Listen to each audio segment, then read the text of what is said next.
Good evening. I'm David Ferriero, the Archivist of the United States, and I want to welcome you to the National Archives tonight and the William G. McGowan Theater. I also want to welcome our C-SPAN audience tonight. C-SPAN is no stranger to this building, and we're always welcoming C-SPAN to share more of the Archives' treasures with the American public. 39 years ago last month, Elvis Presley, the most famous popular singer of his time, appeared at the White House gate.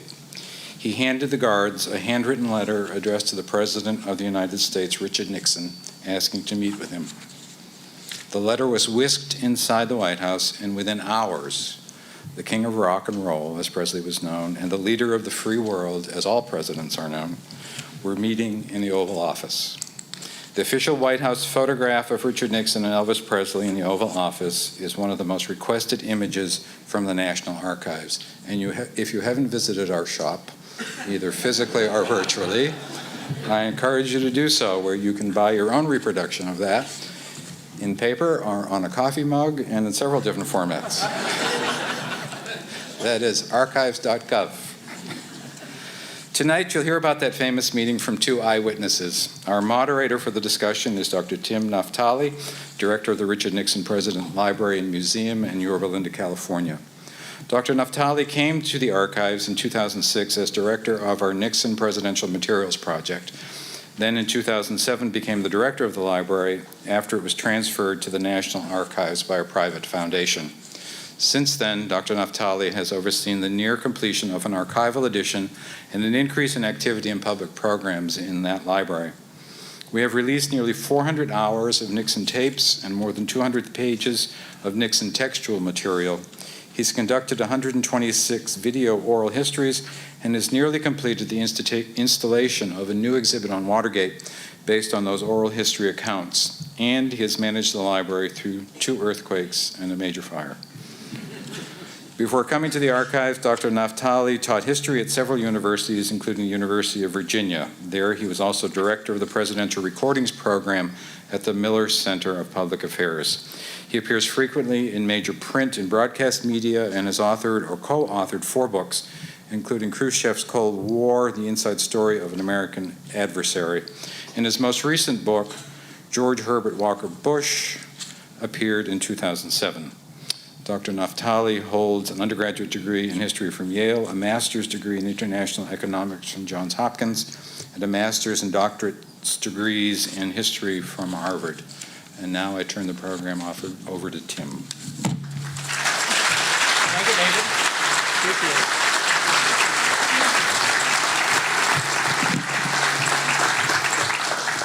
Thank you, David. Thank you, David.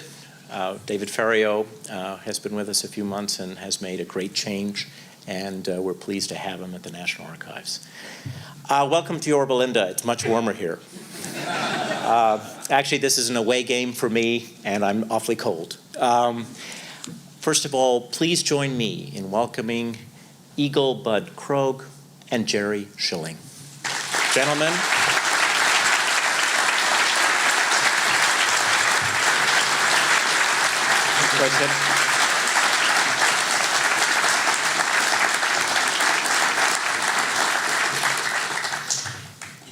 Bud Krogh was, you wait for the while.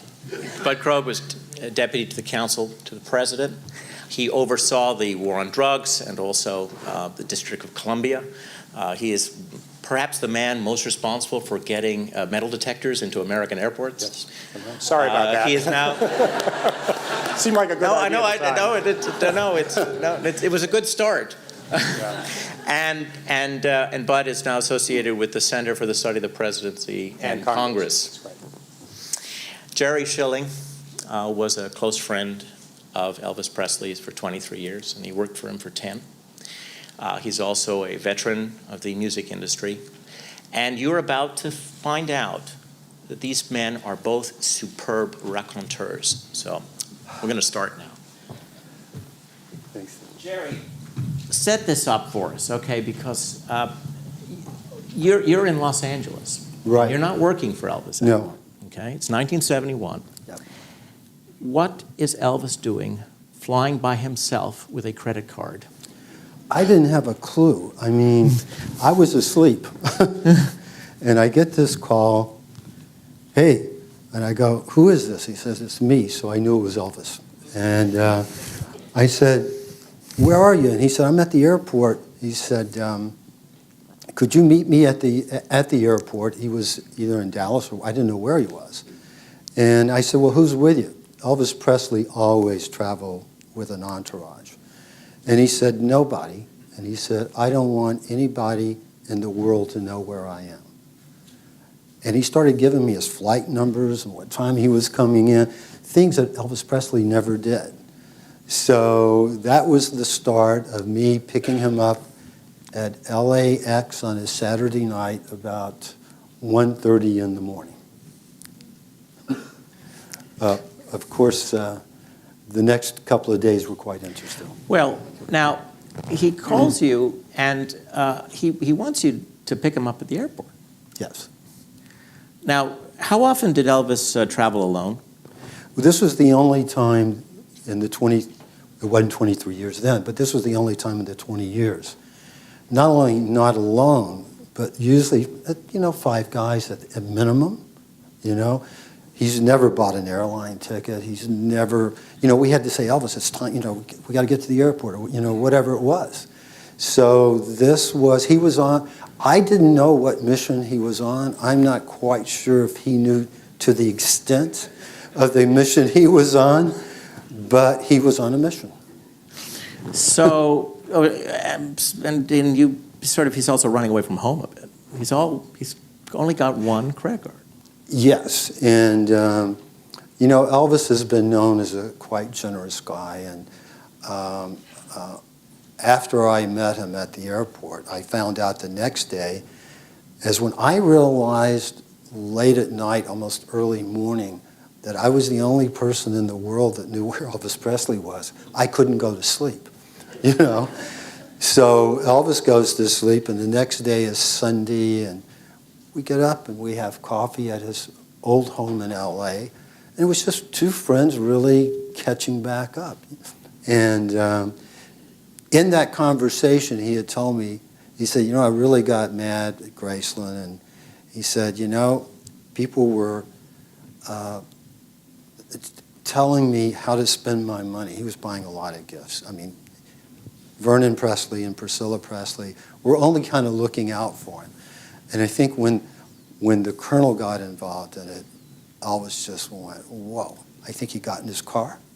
He went to the airport. He had an American Express credit card. I think he took the first flight out, and he wound up here in D.C. Was he carrying guns with him? Always. But what happened? What's this? Well, What's this? I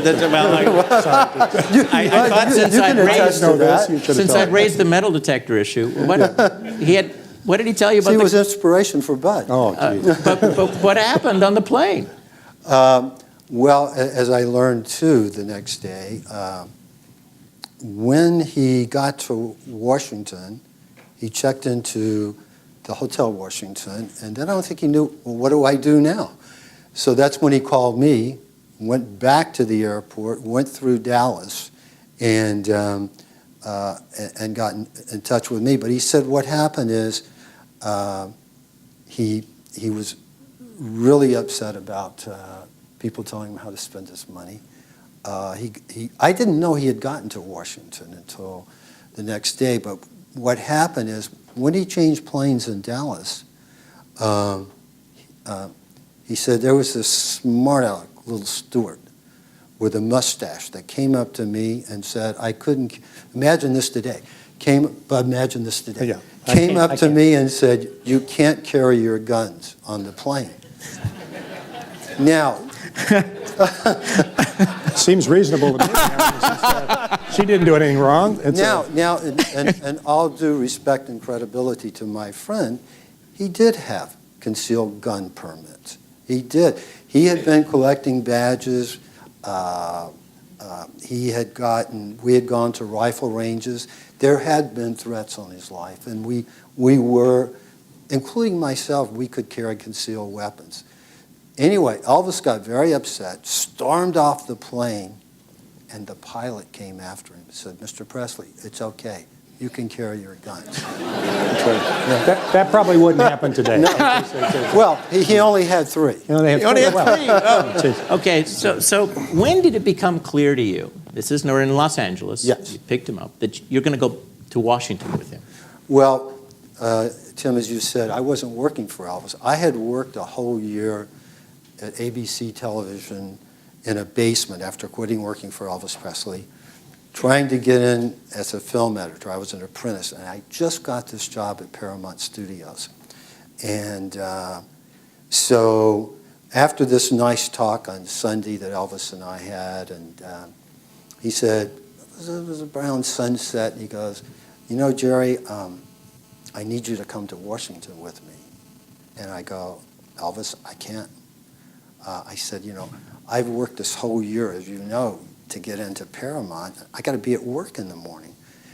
And, you know, he was hard to say no to. And he looked like a little boy. He goes, "Okay, you know." He said, first of all, he said, "I'll get a Learjet and fly you back." Well, I'm thinking, they were upset with him back there because he was spending too much money. So anyway, I go, I said, "Elvis, I can't." And then I thought, man, he had this incident flying out on the airlines with the guns and everything. And I made a deal with him. I said, "Elvis, if you will let me call Graceland, your father and Priscilla, and let them know you're not kidnapped, where you are, then I will take the all-nighter flight. And if I could call one of the security guys there to meet us, where I can go back and hopefully still have my job." So that started the evening of us with no money. Elvis never carried money. Taking an all-night flight from Los Angeles here to D.C. But didn't you go into the old house and he took down from the wall one of his prized gifts or one of the... Yeah, this was on Hillcrest Drive in Beverly Hills, and this is where he spent the night. And then as we're getting ready to leave, Elvis had a little office. It was a very, very cool office. And there was a World War II commemorative gun. It was from Normandy and all these places. And he took it off the wall. He didn't give me a reason. I was used to Elvis doing things without explaining them to me, you know. So he takes the gun with him. I don't know, I still did not know why we were going to Washington. I was just making the arrangements. And I had been so many places with Elvis where I didn't know where I was going, so it was kind of normal for me. And now you ended up with $500. Yeah, I talked Elvis into letting his normal limousine driver take us to the airport, who he called, by the way, Sir Gerald, because he had found out years ago, I think, he was a driver for Winston Churchill or something. Yeah, and Elvis was a real history buff. I mean, this is the thing. He knew his history. And so it was Sunday night. We had no cash. I didn't carry any cash because I just didn't have any. Elvis didn't carry any cash because he didn't have to. So anyway, Sunday night, and I had Elvis's checkbook, and Sir Gerald found a guy at the Beverly Hilton Hotel that would cash a check for $500. So I made out the check, had Elvis sign it. On the way to the airport, we stopped at the Beverly Hilton, and I had an envelope with $500 in my coat, and the brown leather jacket that I wore to the White House. Anyway. Very handsome outfit, by the way. Thank you. I knew you were impressed. I was. You know, I was about as out of my environment that day as I am tonight, so bear with me. So anyway, they pre-board us on the plane for the all-nighter, and it was Christmas time, and there were a lot of soldiers coming back from Vietnam. And the ones that saw Elvis there, they would say hello. He got into a real conversation with one soldier for, like 10 minutes.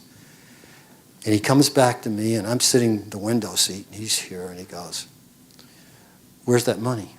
I knew what was going to happen. So I said, "What money?"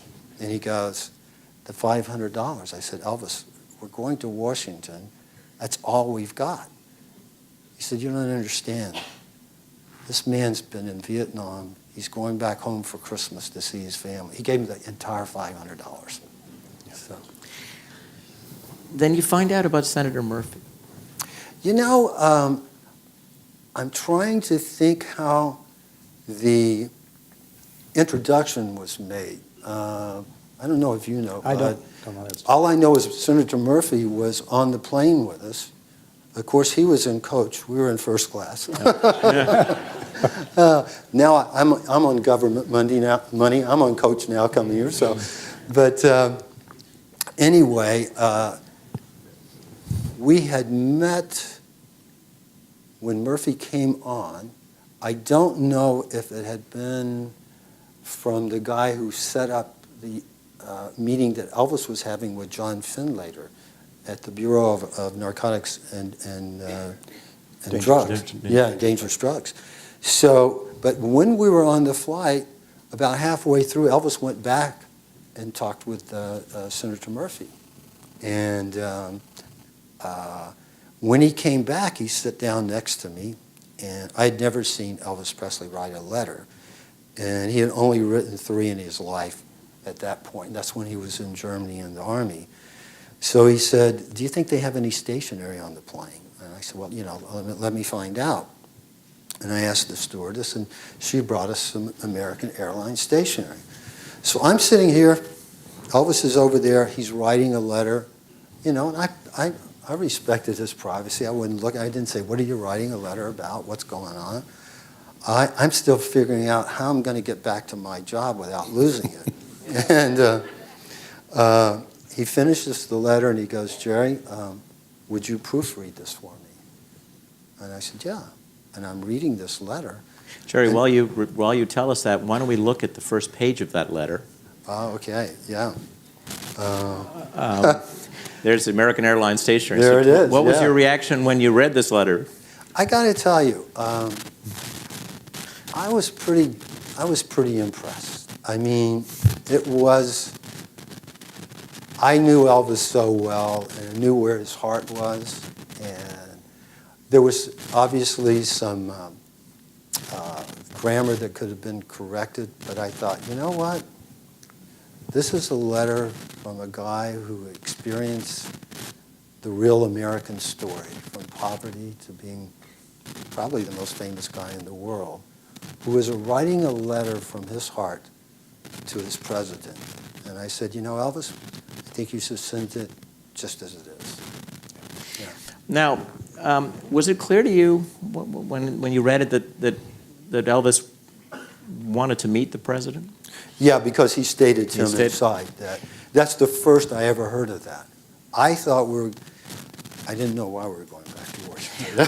Well, let's look at another page from this letter, and you can explain to us who John Burroughs is. John Burroughs is, at one point, I don't even know if you know this, Tim, was a character Elvis played in a movie. And it was an alias that his managers sometimes used, Colonel Parker. And so now you got to picture this. This is Elvis telling the president that he's under an assumed name, incognito, and that to contact him, he should contact his public relations man, Jerry Schilling. Yeah. So, but you know, that's kind of how Elvis, you know, that's how he did things. All right. So what time do you arrive in Washington? It was daybreak. I don't know the exact time. So Red eye. Yeah, it was a real red eye. So what are you going to do with this letter? Well, I'm thinking, knowing Elvis, he's not going to put it in a mailbox, you know. So, and I just gave it back to him, and he would tell me what he wanted to do, what he wanted to do with it. So, I had called the car from L.A. to meet us. I called the limo, and I'd gotten Sir Gerald to set that up for us. Thank God, because we had no money. And So it's actually before daybreak when we land, and we get in the limo, and Elvis said, I want to drop the letter by the White House. And I said, Elvis, it's not even daylight, and let's just go to the hotel. I want to freshen up. You know, I've been up 2 days now.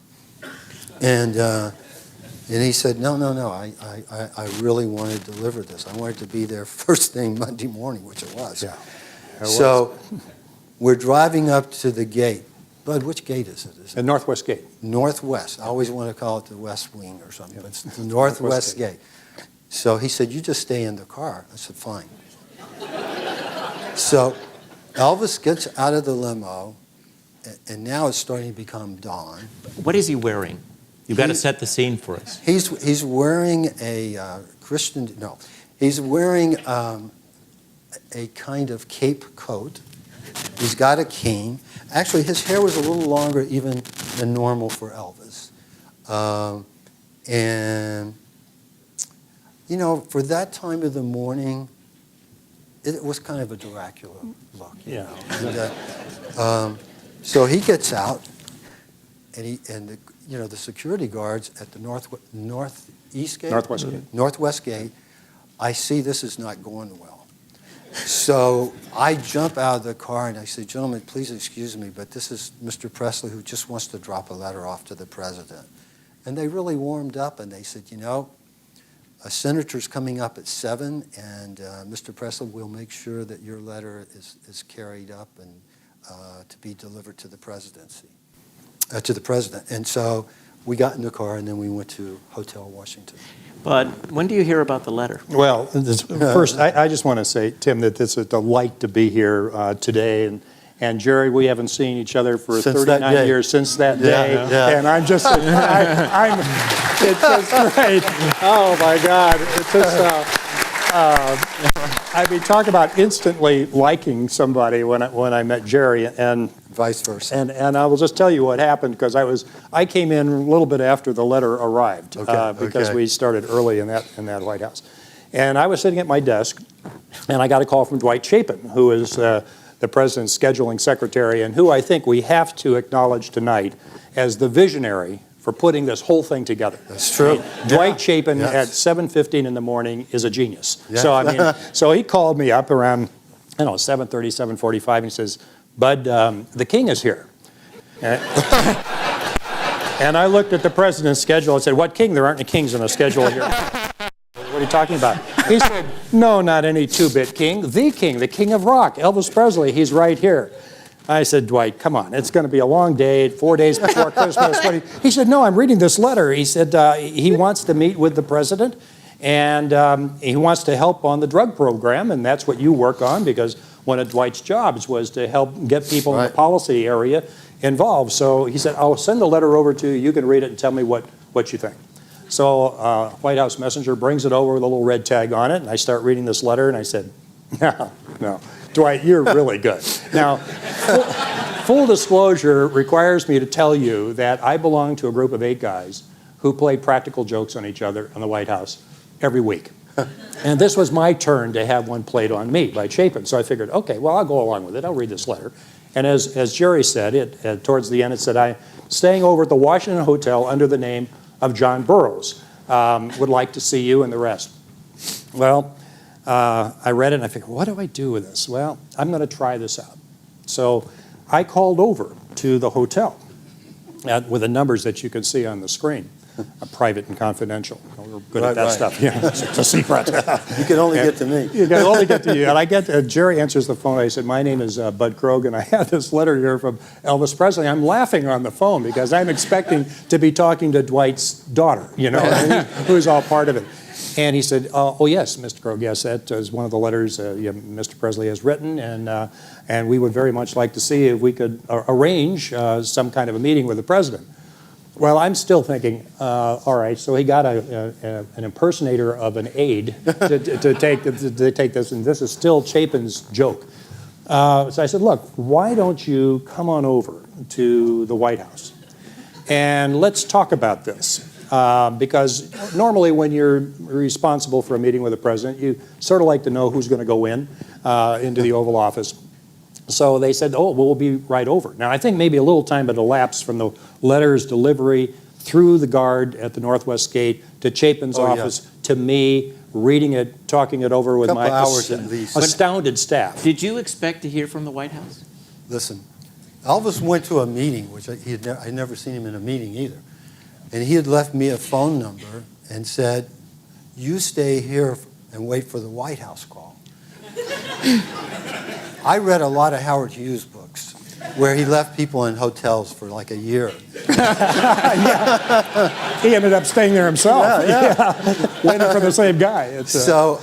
And I didn't want to hurt Elvis's feelings and tell him we weren't going to get a call. So that's how that. So you were surprised when this Mr. Krogh called? I was surprised, and after Bud called, I never underestimated my friend's power again. Yeah, that's right. Well, Since you mentioned Dwight Chapin, let's take a look at the memo that he sent to Bob Haldeman. Bob Haldeman, the President's Chief of Staff.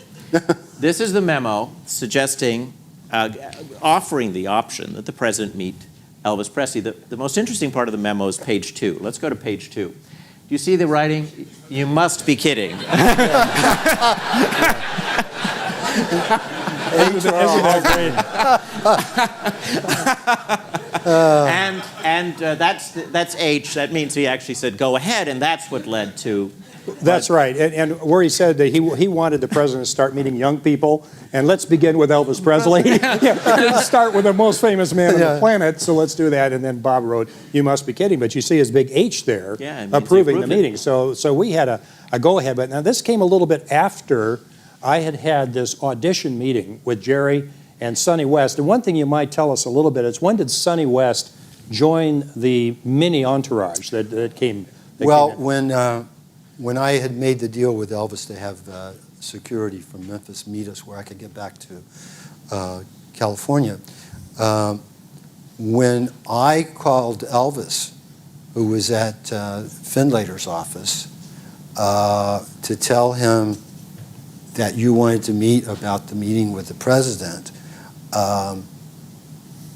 Elvis said, and this is the type of friend he was. I mean, he's going to go, in his mind, to the White House. It was the executive offices. And, he knew if he got that meeting, he knew he was, nobody says no to Elvis. Yeah. So I learned that. Yeah.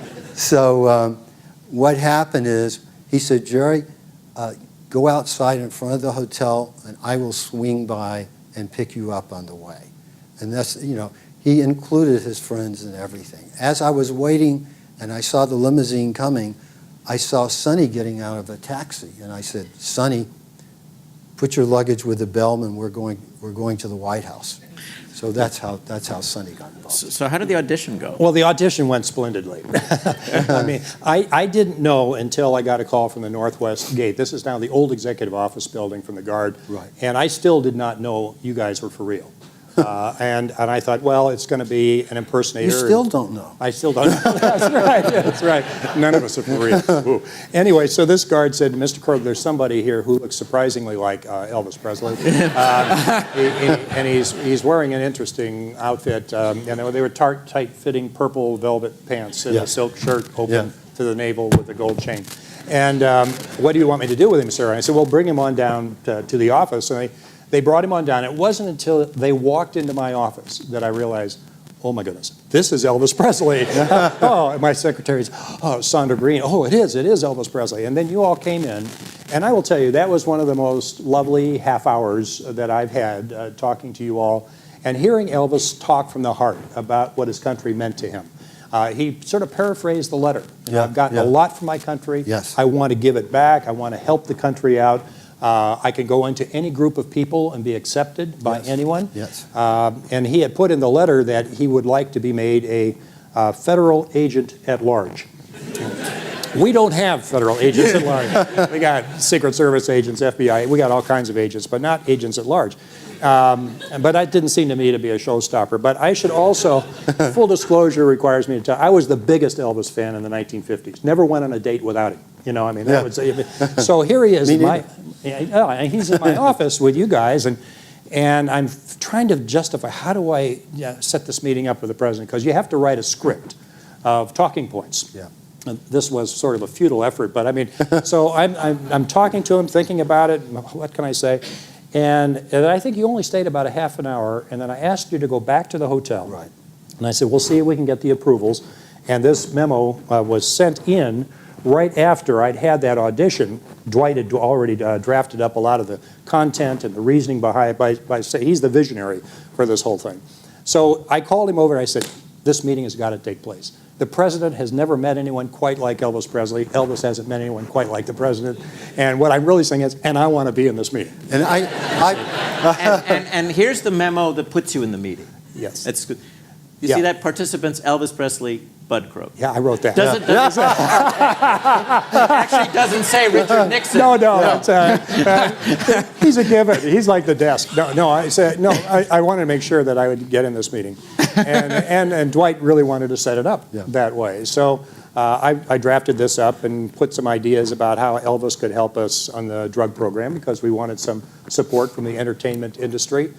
We'd had a number of other entertainers come back, Art Linkletter and others, to help us out because the government was inherently non-credible in what it would say about the risks and the dangers of drugs. So we thought this would be a helpful thing to do. So, and also I think we wanted them to participate in writing a musical about getting high on life rather than high on drugs. I mean, I wasn't the muse wasn't probably firing on all cylinders, but trying to find ways to justify.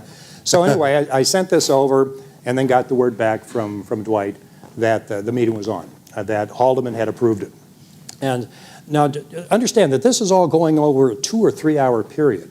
And we've got a lot of people working hard to see if we can pull this thing off. Right. And so after I got the word back from Dwight that Bob had approved it, the chief of staff, and I think it's probably true today, approves all people that go into the Oval Office, or he might delegate it to somebody. I called you back at the hotel, and I said, the meeting is on. Come on back over here. We're going to have the session around 11:45. There was about an hour period of time when different guests could come in, and we had reserved, I think, about 5 minutes. It was going to be a drop-by, something like, you all heard that term of drop-by, they take pictures and the rest. Well, they came back over, and I got a call from the Secret Service, the head of the Secret Service. And now remember what Jerry said about taking down this little thing from the wall and somehow bringing that across the country. The head of the Secret Service detail said, but we've got a little problem here. I said, what's that? He said, well, Elvis has brought a gun with him. It's a very nice gun. It's got battles of World War II engraved in the barrel, and there are bullets in the display case. He said, Bud, you know that no guns in the Oval Office is standard policy around here. And I said, yeah, I realize that. And so I figured, God, I wish he'd told me about that. And in his letter, at the bottom of the letter, he said, I have a gift for you, which I can give you now, or I can give it to you later. So when you can receive it. But it would have been nice to know that he had a gun. I mean, but well, why don't let's look at the gun. There's a gun. We have a picture of the gun. We have a gift. Okay. Oh, he has to go. There it is. Isn't that beautiful? But you can see why the Secret Service would wonder. You know, he's going to go in, he's going to take it out of the But here's display. how responsible he was about the guns. When we were driving up to that drive that's, to me, was to the White House, he took all of his guns off and put them on the floorboard of the car. That's very thoughtful. Except this gift, World War II, in a case. There's an interesting thing, though. I don't know if you guys know. Speaking of the badge he was referring to, he called it a different thing, but he knew the badge that he wanted. A year before, Elvis was, for years, he collected badges, but not honorary, real badges. And he went to rifle ranges, and we had the right to carry concealed weapons. One night, a private detective who had worked with Elvis on a couple of things set up one of the few dinners we ever went to at a famous restaurant in Beverly Hills at Chasen's. He wanted him to meet this guy who worked at Disney. His name was Paul Frees, and he did voices like Bo Winkle and stuff. And I'm thinking, why would Elvis want to meet this Disney voice character? And we go up to a private room, we have dinner, and O'Grady, the private detective, tells Paul Frees, show Elvis your badge. Paul reluctantly showed him his Bureau of Narcotics and Dangerous Drugs. And Elvis, from that moment on, set out to get that badge. Well, Now, that would have been helpful knowledge for me. but that badge was the reason he met with Findlater. Exactly. Yes. So he Who turned him down. Who turned turned him down. Yeah. So the first person he meets turns him down. The head of the bureau. If you can't get it from an agency head, you go to the president. Well, you go to the, you go right up the chain. Yeah. And I'm on that route to the top of the chain. So anyway, I got I went across West Executive Drive and went over, and I took the gun. Yes. With the Secret Service on behalf of the president. And by the way, this gun is a featured exhibit in Yorba Linda at the Nixon Library. You can go see this gun out there now. It's a great gun. I didn't bring it with me. Yeah, well, that's a good thing. That's right. That's why. So anyway, we took the gun, got past that, and then we're waiting there in the Roosevelt room for the word from the Secret Service to go in. And he comes out and he said, "Mr. Krogh, the president is ready now." So we walked into the Oval Office, and maybe you might go back. Let's go to the first Oval Office picture. Because he doesn't just have the gun. No, he has his photographs. See, I wasn't really tumbling to the fact that he has a lot of photographs in his left hand, and he's got badges. The president is shaking hands with him, and nice to see you. I mean, just to get Elvis over to the desk took a little effort, because he walked in the door and he looked at the eagles engraved in the ceiling and eagles engraved in the carpets and the floor, and I knew it sort of overwhelmed him. I'm a poor boy from Tupelo, Mississippi, and I'm here in the Oval Office of the President of the United States. So I sort of escorted him, I put my hand on his back and moved him over to the desk, and you can see here that he's wearing his cool glasses and his cape and his shirt. Nobody was ever dressed quite that way in the Oval Office. And the president had never seen anyone quite like that either. And they're shaking hands, and Ollie Atkins, who is the White House photographer, did a phenomenal job with these photographs. And maybe what we can do is Does the president look like he's kind of afraid to shake hands? Well, he's not quite sure who he is, but Now let's look at the next photograph where Elvis is showing him the photograph. this in a little book I wrote about a while back was called Show and Tell. He is showing the president pictures of Lisa Marie, I think, Priscilla, and some of his badges from all these different departments around the country. And the president says, that's beautiful and very nice, and he's looking over at me, and I said, they are nice pictures. Now, was this part of the play-by-play that you designed? Well, actually, I'm really going to resign as a scriptwriter, because not one thing that I put in my talking points were actually said during the meeting itself. But anyway, I'm standing off to the right a little bit watching this. How many of you have seen the film Forrest Gump? Okay, a lot of you, and probably a lot of people watching on C-SPAN. Remember that line in Forrest Gump where he's sitting on the park bench, and he said, "My mama told me that life is like a box of chocolates. You never know what you're going to get." Well, this was my box of chocolates moment, my Forrest Gump experience. Shall we look at Forrest Gump? Let's take a look at Forrest Gump, please. There you are. There is Forrest. There is Does it look just like him? That's there Forrest. You are, Forrest. That's right. Well, they make a remake of that. It's not Tom Hanks. It's Bud Krogh as Forrest Gump. Bud Krogh. There we are. You see Elvis? He's showing cufflinks that the vice president, beautiful cufflinks, really nice cufflinks there. And I'm looking, yeah, those are really nice, Mr. President. So then after we are going through show and tell like this and cufflinks, and I'm having a good time, and you can see in my left hand I've got this pad because you take notes so that you can write the memoranda of the meeting afterwards. They start talking about things that Elvis has been studying. And he had put this in his letter too, that I made a study of communist brainwashing. President, you have? And he said, yes, and I've really been getting into that. And he said, okay. And then he said something about the Beatles that wasn't that flattering. He said, the Beatles came over here, made a lot of money, and said some anti-American stuff. And President, Beatles have done that? And I didn't say, I'll get right on it, Mr. President. I want to find out what they're doing, It's just, and then he talked about how difficult it was to play Las Vegas. And the president said, yes, I understand. That's a hard gig to do out there. And I go, how does he know that? It's just, so this stuff is going back and forth, and I'm just watching this amazing conversation unfold. And then, as Jerry has set this up so perfectly, Elvis turns to the president, and he said, Mr. President, can you get me a badge from the Bureau of Narcotics and Dangerous Drugs?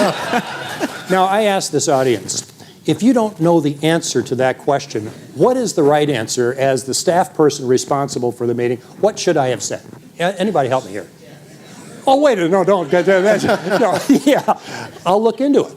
Let me check it out. Let me find out if it's legal. You know, I mean, a lot of things that you want to find out in advance. What do you think I said?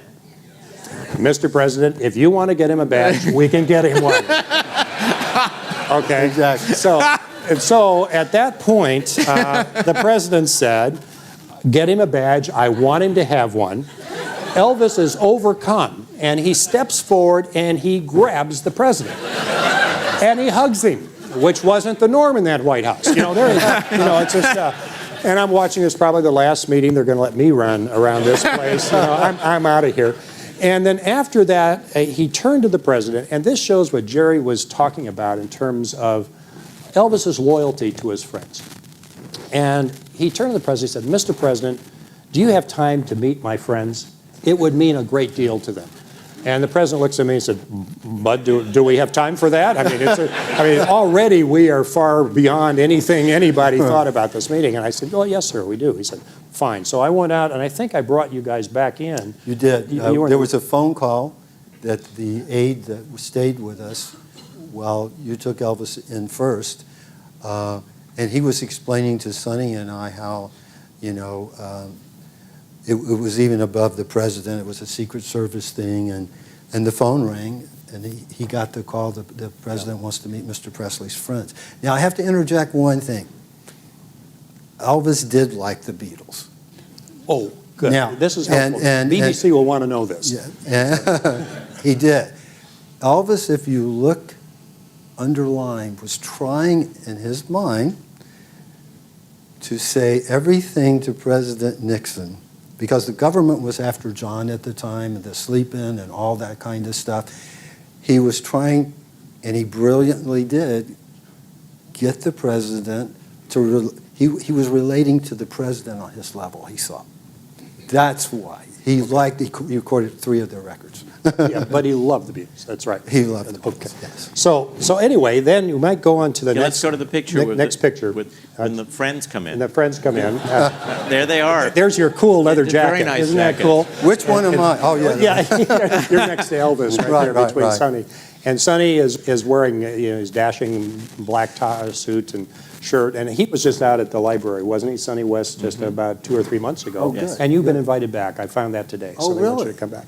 So here they're all in, they're talking to with each me. other, and we should do it. And the president's got his hands on his hips, and he said, you got a couple of big ones here, Elvis. You know, Hey, you know, when we walked in, and Tim, if I can talk about the first impression, I was a history major, and I was in my last semester. I was going to be practice teaching. I was the one student who got to do that. And when you took us down to the Oval Room, if you remember, it wasn't a staff guy or any opened the door. It was Elvis. And so pictures are flat, right? And all the stuff I'd seen at the White House, when Elvis opened the door and said, come on, you know, I looked down and there was the president at his desk at that point. Yeah. And I realized the Oval Room was oval. That was my first. Wow. And Elvis thought I was afraid, which I was intimidated. And he kind of pushed me in. And Sonny comes in, and as we're going over, the president kind of did a little thing like that on my shoulder. Yeah, he whacked you. And goes, look like some football players. It wasn't not a technical assault. It was No, just a no. little, you know, just a little punch. But then I realized there was a human side of President Nixon. Well, and what was so fun about this part of it, too, is that after the president has met with some guests, he often likes, when the meeting's coming to an end, he wants to give gifts to the people that have been there. Now, let's say that you've won the award for best cow for the 4-H club in King County, Washington, and you come to the Oval Office. Right. The president will go in his bottom drawer and give you a golf ball. Here's your ball. And it's there's no connection between ball, cow, 4-H. Here's your ball.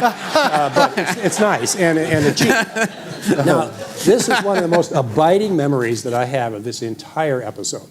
The president went behind his desk. And he opens the bottom left-hand drawer. I wonder if you could go back to a picture with the desk. Can we go back to, let's go there. Okay, see the telephone in, what is it, on your left side. The bottom drawer on that side of the desk is where he had the gifts. And they're arranged by golf balls through cufflinks to bracelets to pins. Yeah. And I don't know if it's an ascending order of value from the cheapest to the 16-karat gold that you give to the big hitters. Right. But anyway, he's behind his desk, starting to reach down. Now, Elvis didn't get to be the king of rock by not knowing where the gold is. So he went behind the desk with the president.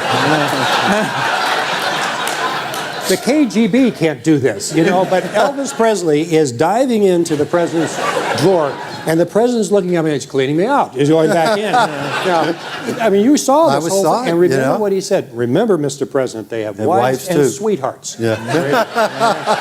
And Elvis wasn't clear about what he was saying there. But I don't remember the sweetheart, but wives, maybe just wives. And so out come all these presents. This is 4 days before Christmas. They did all their Christmas shopping in the president's drawer. You know? And I'm watching this. Oh, there's the florist over there. Well, looks pretty good to me. And so anyway, what did you get, by the way? I always wondered what... I got a set of cufflinks, and then when Elvis said, you know, they have wives, there was a gold president pennant for my wife. Yeah, and I think those were the 16-karat gold ones that were towards, because Elvis could immediately, I mean, he could, we'll get those out there for the fellas. Yeah. So anyway, you all left pretty laden down. You know, this was a gift period. And we walked across this is a good picture to show you going across the Oval Office. We went out just to the right of that little crewel work, which is the symbol of the seal of the President of the United States that Julie, the President's daughter, had done for him during the campaign and gave it to him when Nixon went over the top that night when he was elected. And it was just to the right of that. You can see that door. And then we went down to lunch in the mess. Now, the White House mess is a place that has seen many famous people, movie stars, famous senators, even heads of state would like to be able to eat there. But when I walked in to the White House mess with Jerry and Sonny West and Elvis Presley in his great outfit, the jaws just dropped. And of course, I went over. Did you hold his chair, or did Sonny hold it? I did.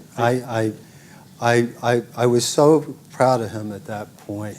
I didn't usually pull out a chair for Elvis, but you know, and remember, you got the table. We didn't have it was in the center of the center of the place. Yeah, that's right. And I saw Elvis I kind of pulled out the chair, and you know, and he sat down there. Yeah. And do you remember what you ate?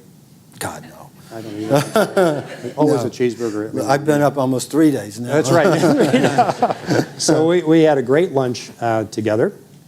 And then afterwards, now, you have to understand, halfway through this meeting, the president and Elvis concluded that it ought to be kept secret, because they weren't sure that their respective constituencies would understand why we were all together. Yes, and so Elvis was saying, well, you know, I think we need to keep this confidential. And the president said, good idea. Yes, that's a good idea. We'll do that. Well,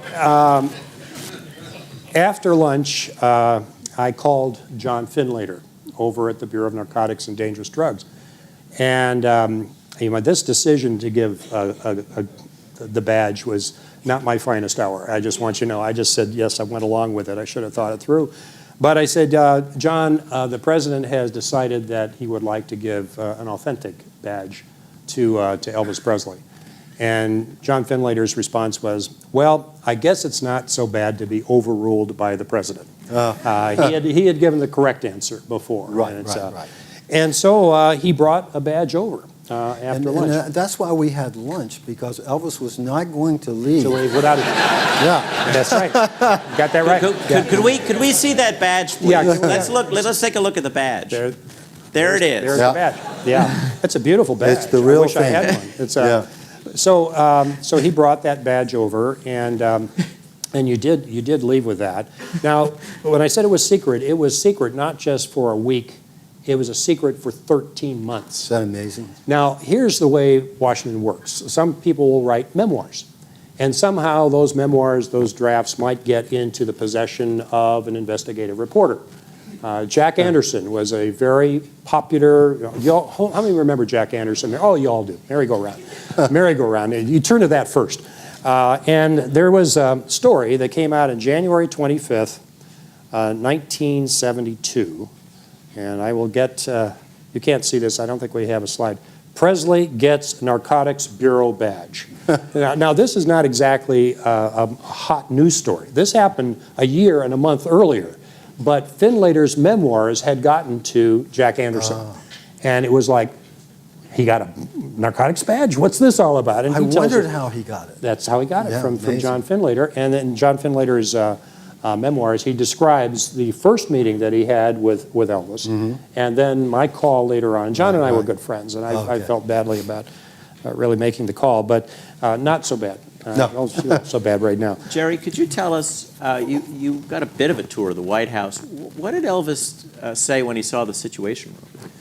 Well, you know, Elvis was a huge film buff, and there was a film called Dr. Strangelove, and which we saw, I guess, 15 times at our private screenings, and Elvis could play every part. He could play Peter Sellers choking himself. He could do George C. Scott, well, Mr. President, and all that stuff. He was a great actor, actually, and so there's a part in there where they go in the situation room, and Peter Sellers says, "You can't fight in the war room." So we go in the Situation Room, and Elvis says, "You can't fight in the war room." Yeah, that's right.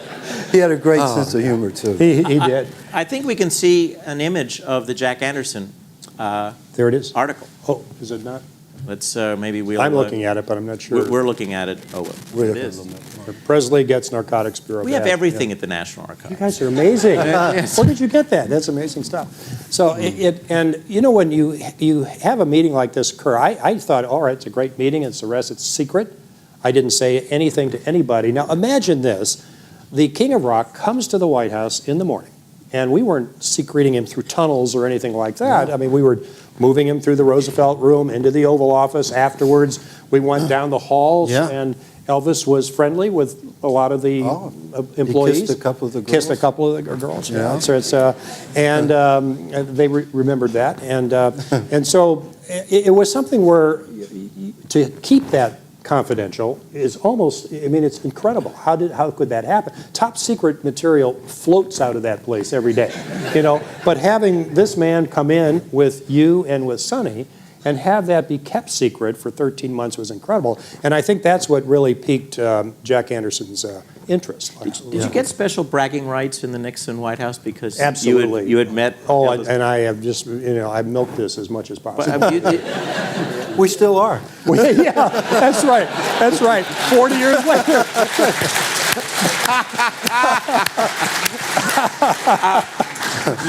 you know, of course, it's not live, but through the magic of video, we can now listen to President Richard Nixon remember meeting Elvis Presley. So if we could play that clip now. Elvis was clutching some badges from various police departments and sheriff's departments around the country. Then Elvis starts showing the president his cufflinks, and the president's looking at those. Oh, those are nice cufflinks. Well, he was very flamboyant. President Nixon recalled the meeting in a 1990 interview. I didn't know that much about him except what I had read. But as I talked to him, I sensed, too, that basically he's a very shy man. The flamboyance was covering up the shyness. People say that because later on it was found that he had used drugs, that therefore he could not be a good example. They overlooked the fact that he never used illegal drugs. It was always drugs prescribed by his physician. But I think that he was a very sincere and decent man. You know, there's an interesting. I'll let you. Well, you know, there's an interesting thing, and you know what the president said is true. Actually, there is a difference between street drugs and prescription drugs. You can certainly abuse prescription drugs, but you know, my observation of this meeting when I saw the most powerful person in the world who, you know, personally, politically, I was on the other side at that time. And I saw him meeting the most popular person in the world. And I saw there was these two great men when you think of the world and history, both who were had been at the top of their professions, but weren't at that moment. You know, Elvis was, you know, it was okay at the time, and the president wasn't that popular at the time. But my observation of seeing two great men connect on a human level, and I think they really got the loneliness of both of their positions in the world. And it wasn't just that meeting, they stayed in touch.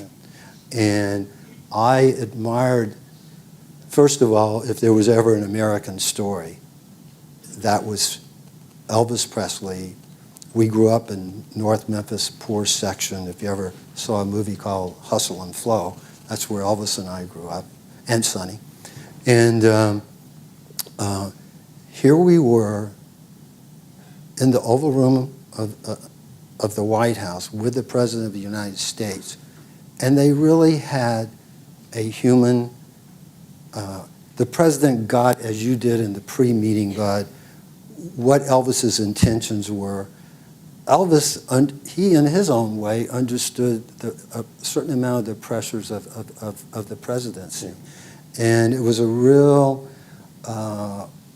there's so many funny things about that meeting, but the real thing about that meeting to me, if there was ever a true American story, I think that's one of the top. Jerry, tell a little bit of when Richard Nixon went into the hospital, what Elvis did. Elvis called him when the president had phlebitis, and when Elvis went in the hospital, the president contacted him. Yeah. And there was a really mutual respect, and you know, it was nice to know that a person so powerful as the President of the United States was a human being. Yeah. You know, I got to, you know, witness that personally. We of course have a clip from President Nixon. Do you recall Elvis Presley later talking to you about the effect that this visit had on his life? Well, you know, what he was really proud about was that he got the badge. Yeah. That's right. He got the badge. That was his main, and he was very particular with this badge, though. He wasn't, you know, like, you know, we met on tours and stuff. We had a lot of security, and Elvis liked to hang out with the police officers. Some became good friends of ours, various parts of the country. And he would always, as he did to the president, but he had a briefcase of real badges from different states, and he was very particular who he showed this badge to. He carried it, didn't he? Always. Yes. And that's on display at Graceland right now in that long hall of awards. Yeah. It's up on the wall. The wall of gold. Yeah, wall of gold, yeah. Now, we'd like to open this up to questions. Yeah. So there are mics on the left and on the right. If you have any questions for Jerry or Bud. And by the way, I think we have copies, I hope we have enough here, of Elvis and Nixon in the Oval Office. This is the one that David was referring to, and I think we brought a few hundred of them. Are they back there, Melanie, in the back? So if you want to pick this up on the way out, this is on a pamphlet that I wrote a few years ago. And the book that I wrote, The Day Elvis Met Nixon, 15 years ago, is going to be reprinted by the Nixon Library, and it should be out the next few months. I think it's a great book. It is really, it has everything in it. It's a great book. It has very few words, which is good because I don't write that. But it's got lots of the pictures that you've seen tonight and some more that you haven't seen. So that hopefully will be out. But you might want to take this one because, as David said, this is one of the most requested. One of the most requested photographs. Yes. Yeah, but you sell them, right? So we know. Okay. Much better quality. Yeah. What can I say? These are cheapos, but you might have fun with this. It's Start over there. So, of course, we all hear about the White House tapes. Is there a tape of this visit, and has it been released? No, because the taping system did not start until February of 1971. Yeah. Because of this event, right? Because No, it wasn't because of it this. wasn't because of Right. this event. I would have better notes if it No, had we been wish taped. there were a tape. This would be a wonderful. This would be the most requested White House tape. Yeah, that's right. A set of transcripts.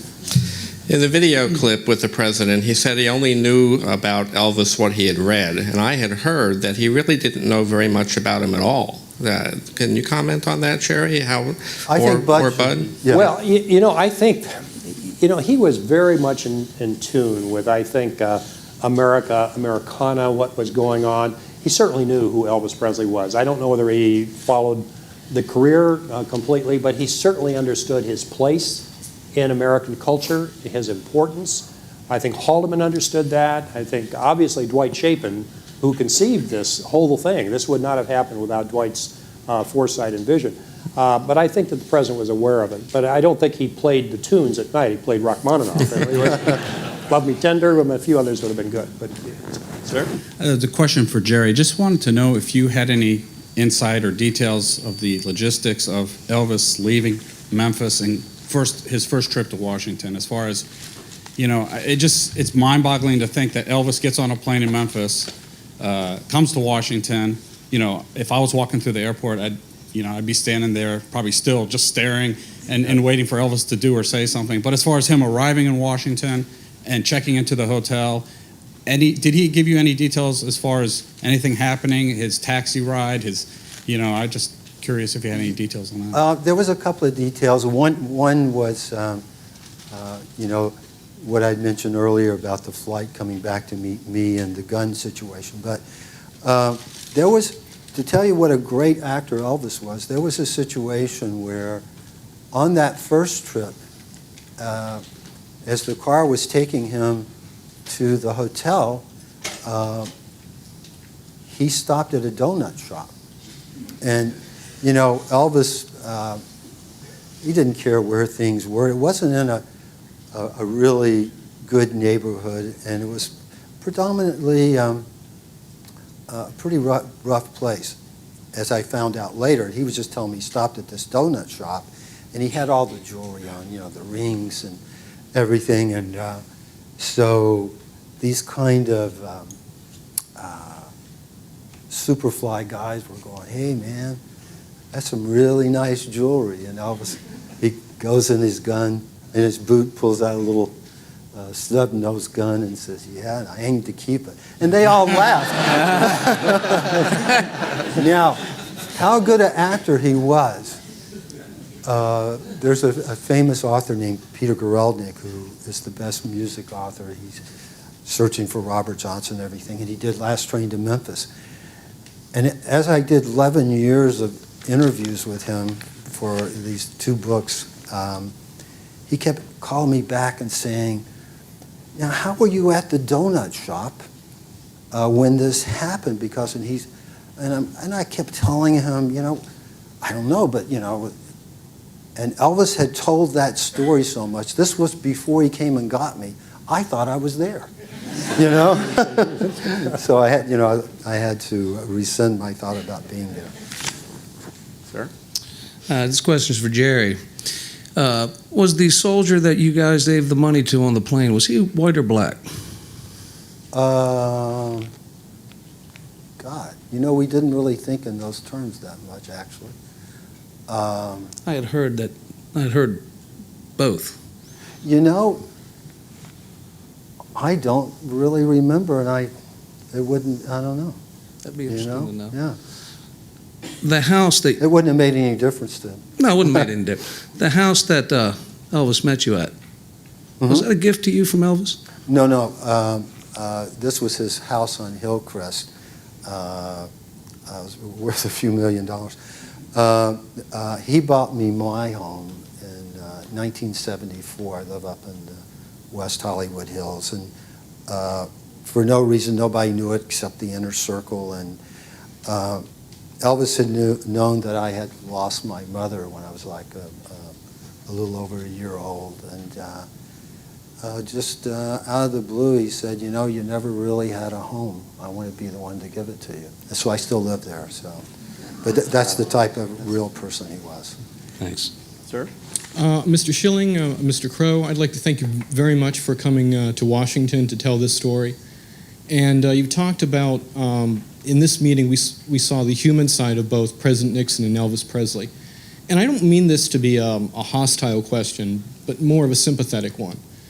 Wasn't Richard Nixon a bit of a hypocrite to rail against drug abuse when it was alleged that early in his presidency he was taking anticonvulsant medication to relieve stress? And I believe it's been well documented that he was abusing alcohol as the Watergate scandal began to unravel. Well, I would have to take issue, I think, with the premise of the question. I don't think that, at least to my knowledge, that there was any history of abuse of alcohol at all. I mean, and in terms of the drugs that he used, I think they were all prescribed drugs. I did work on the narcotics programs for Richard Nixon for 4 years, and he focused very specifically on what he thought were the most dangerous drugs, heroin in particular. And he shifted the national policy from a primarily law enforcement policy to treatment, rehabilitation, research, education, because he saw that as where we could get the greatest value. And it was done, I think, because he felt that was the best policy, it would have the greatest effect, would also reduce crime. So I don't see that there was real hypocrisy. I didn't think that it was an antagonistic question. It's a good question.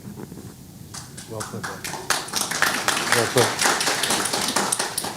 I just read in the newspaper a few days ago of a woman who was working at the White House, and apparently she claims that Elvis was having an affair with her for 3 years, and that was the reason why he came to D.C. We'd have to ask Jack Anderson. I guess I have no knowledge. I don't about know that. what happened before he came to L.A.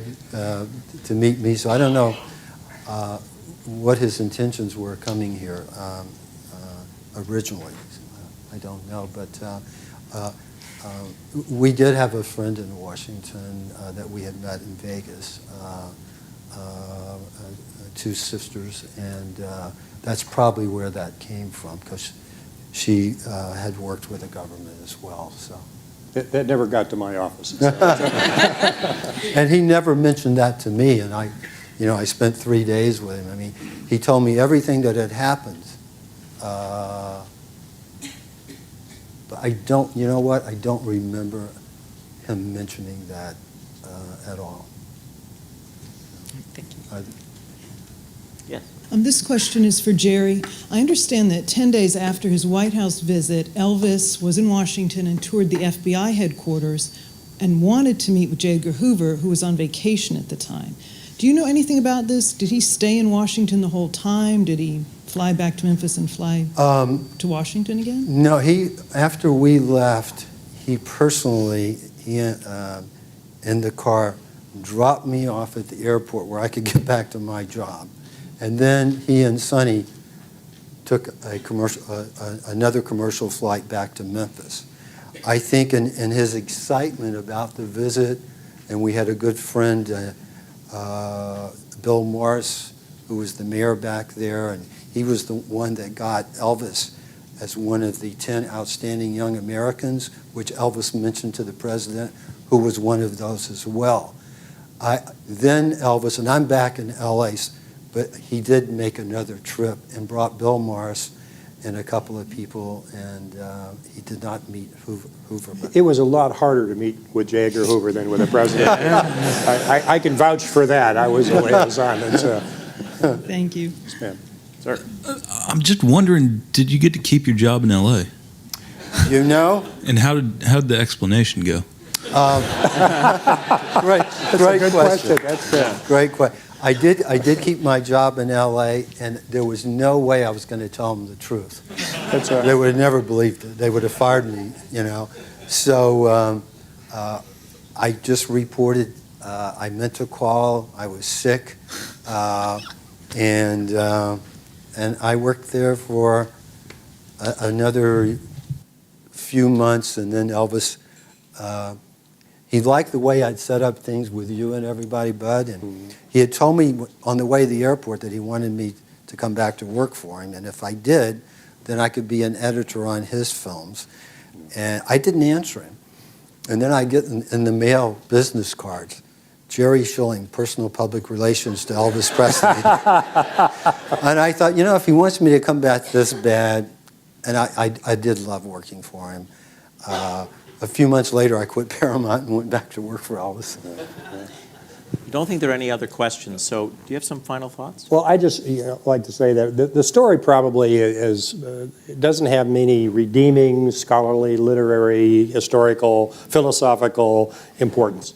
But it's pure Americana, that these two people could come together and, you know, given Dwight's vision and the fact that I was a crazy fan of Elvis, and you were terrific in talking to on the phone, and these are just a bunch of guys trying to make something happen and not knowing at the time that it was really significant. I mean, this was just, wow, look at these two people together, and then watch them, as Jerry said, relate to each other, person to person, and like each other.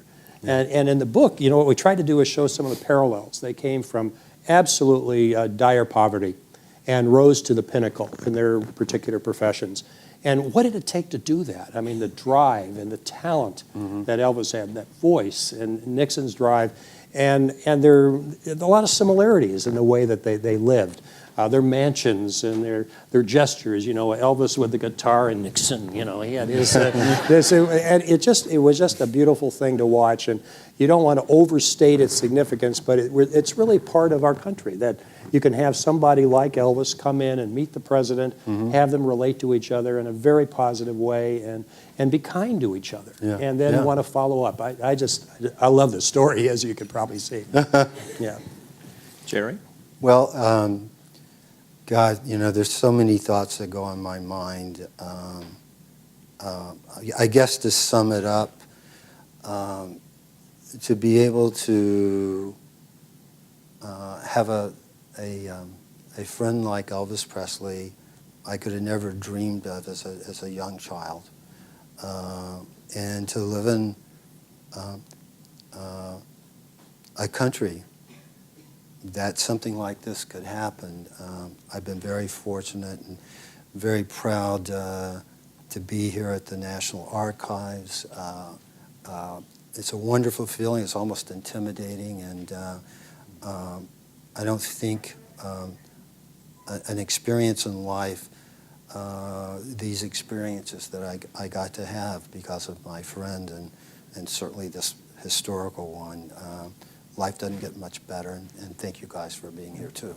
Well, I want to thank Tom Nastic for organizing this, and Jeffrey Jackson, who's back there, and he was the wizard with all these wonderful images, and of course Bud and Jerry. This has been a superb evening, and as I said, weren't they wonderful raconteurs? Thank you.